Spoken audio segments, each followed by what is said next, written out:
With NHL teams in Boston and New York, hockey in Hartford was often a struggle. And then after the 96-97 season, the Whalers left for Carolina. But with trouble in Atlanta and Phoenix, Hartford hopes to join Winnipeg and Quebec as cities in the hunt to get the NHL back. It's going to be an emotional day here at the Civic Center Coliseum with the Hartford Whalers playing their final game here. That day was probably one of the toughest days in my life. Oh, it's a very emotional day. It's just been a great run. Hartford is a special place. It's a small community that everybody knows each other. Howard Baldwin and all the people that play there made this their home. We embraced the community. The players did, management did, and ownership did. And it sustained us. When the Whalers were in town, it really gave the city of Hartford something to rally around. The players felt that the people cared about their family and what they were doing personally. While the professional franchise endures as the Carolina Hurricanes, the idea of the Whalers in Hartford lives on, thanks to an unforgettable name. The Hartford Whalers are the Green Bay of hockey. An iconic logo. Well, the Whalers emblem is the best logo ever. And a catchy tune. We were the first one to ever have some song like that. I said, you got to play it because it's something different, and I think the people will like it. We used to have it on a little tape recorder, and we'd play it in our locker rooms before we go out on the ice. It's our song, and I don't care where you go. You hear da-da-da-da-da-da-da. Everybody knows whose song that is. The song's really playing, and I'm really in the NHL, and it was fun. It was great.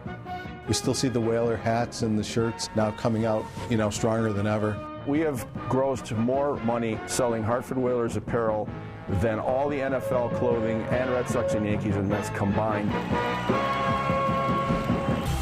35 years after he first brought a team to Hartford, the Whalers' original owner, Howard Baldwin, has returned to manage the city's minor league squad, which he rebranded as the Connecticut Whale. A homecoming the organization celebrated with an outdoor hockey festival. When Howard put his name to this outdoor game, he could have called anybody that played there, and nobody would say no to Howard. And I think that says a lot about the man. One of the most heartwarming things for us is the fact that, people will stop you on the street. They're so glad to see the Whaler brand back. It meant so much to the community. Going to the games now being called the Connecticut Whale versus the Hartford Wolfpack is a completely different situation and scenario to, how the fans have responded. First part of the journey is the Whaler brand and restoring that to what it once was.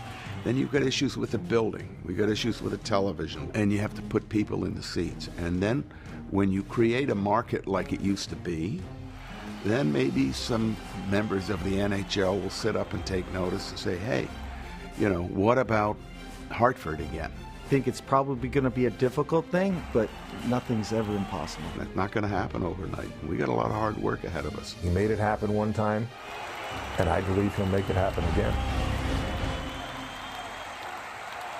Da, da, da, da, da, da, I love that song. I burned like 2 of those records. I used to have that record. All right, so if there's a city that's going to get a team, what's it going to be? Well, the next team in the NHL, the next city will be Winnipeg. There's no question about it. Whether it's Phoenix, whether it's Atlanta, they will have a team, I'm guessing, within the next 2 seasons, Jeremy. The deal is pretty much set up there. They've got the MTS Center. It's already seats over 15,000. Relatively new. They need to add some seats to it. Eventually they will. But Winnipeg will get their season, a team back there eventually. Well, I think the fans could really appreciate it up there. That happened in Minnesota when they took the team out and they brought it back. The fans really came back and supported it. I think it would do the same up in there in Winnipeg. They have the building to support it. I think the overall economy is better, but I'll tell you what, the people in Quebec will be really mad that you said that because they're building a new arena out there in Quebec, and that was just There's a story. No guarantee if you build such a storied team, the Quebec Nordiques were. It'd be interesting to see where they go. But I think you're right with Winnipeg.